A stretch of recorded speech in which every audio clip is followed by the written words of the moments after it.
Hello, my name is Tom Godfrey, and I'm a teacher, trainer, and founder of ITI. And I'm going to talk about building rapport, especially when teaching online in the first lesson. What is rapport? Rapport is all about building a positive classroom dynamic. It's about the connection between the teacher and the learners, and also the learners and other learners. So in life, there are some people who we get on with. There is a positive chemistry. And of course, there are others that we don't get on with. There's a negative chemistry. This is also true with classes. There are some classes where there is a positive energy and group dynamic, and the teacher feels energized by the learners, and the learners feel energized by each other.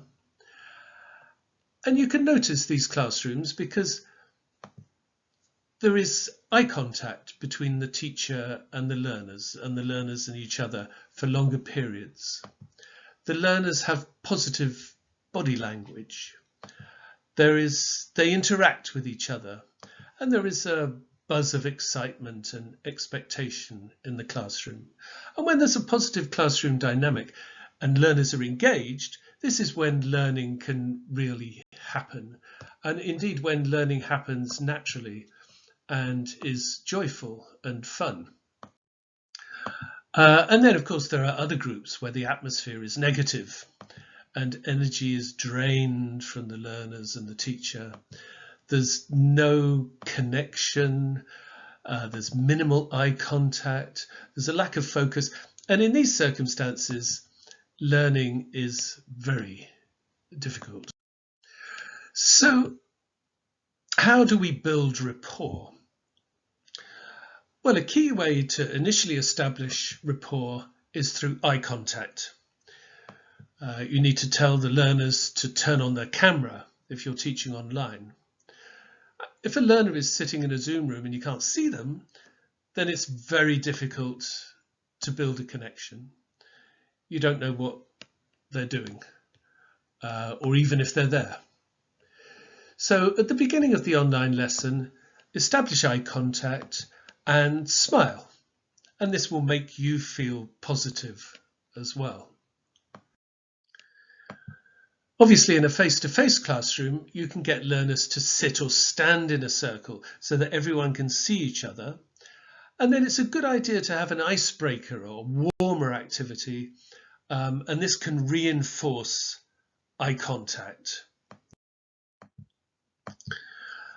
Another important factor in building rapport is acknowledging all the learners and not leaving anyone out.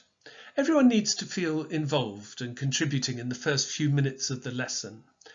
And this is why learning the learners' names is important, and making sure that all their names have been spoken by the teacher or other learners, because your name is your identity and it establishes you in the group. When teaching online, make sure all the learners have their names on the screen by the name they want to be known in the lessons by. A simple name activity is the ball game. The teacher says, okay, ba-dum, ba-dum, ba-dum, ba-dum. What's this? Yes, it's a ball. Okay, what colour is it? Yes, it's red, Christina. No, not green, Mehmet.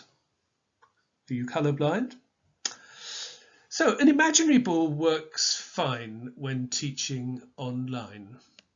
In fact, even in a face-to-face classroom, an imaginary ball is more effective because it can change shape, it can change colour, learners don't drop it.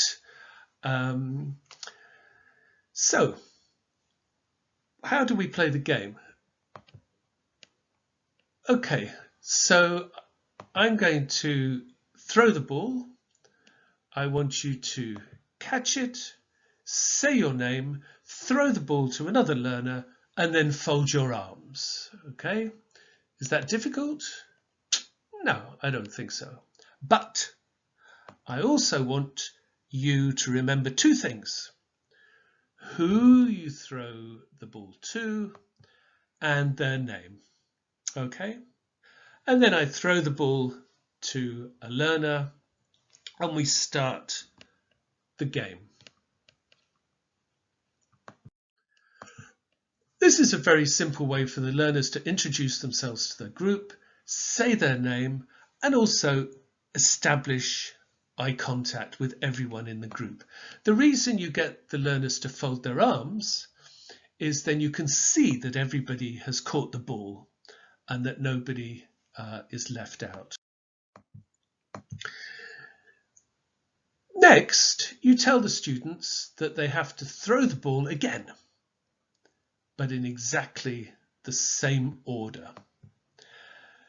This time, they have to say the name of the learner they're throwing the ball to. Okay, so this becomes a little bit more challenging as learners have to remember two things. And once I've played this game with the red ball, then we can introduce different coloured balls and they can go round the group in a different order. So we're memorizing more names and orders until maybe we have 3 or 4 balls going around the group at the same time. So this activity works well with a smallish group of 6 to 10 learners. A larger group can get a bit chaotic. So it's better to do, with a larger group, it's better to do it in groups or in breakout rooms if you're working online. Okay, obviously once the learners are familiar with the ball game, it can be extended. So you're not just saying names, you can add other information, where you live, favourite food, or it can be made into a game where the ball can change shape. So you catch a small ball and you throw a big ball, or you get the learners to catch it in a different way. You catch it with your shoulder or catch it in your mouth. Or you can change the ball. For example, you change the ball into a bag or a glass. And this adds an element of creativity and fun. I mean, obviously the idea of throwing a ball, once they've got the hang of it, can be extended to other teaching contexts, and you can use it in other lessons. So instead of throwing a ball, you can be throwing an object, an animal, a verb, or just about anything. So this is a good way of recycling vocabulary.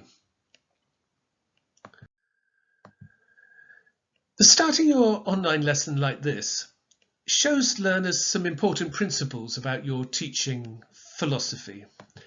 It shows learners that they need to be active, engaged, and participate in your lessons, that lessons can be fun. They need to interact and work together collaboratively. They will be listened to, and they will be trusted to work autonomously in pairs and groups. And it's important to convey these principles and set the culture in the first lesson, because this is when learners are at their most engaged and receptive. To summarize the key points of building rapport in the first lesson: make eye contact with all the learners, smile encouragingly, start with an icebreaker to engage the learners, make sure no one's left out, and establishing and building a positive group dynamic starts in the very first lesson.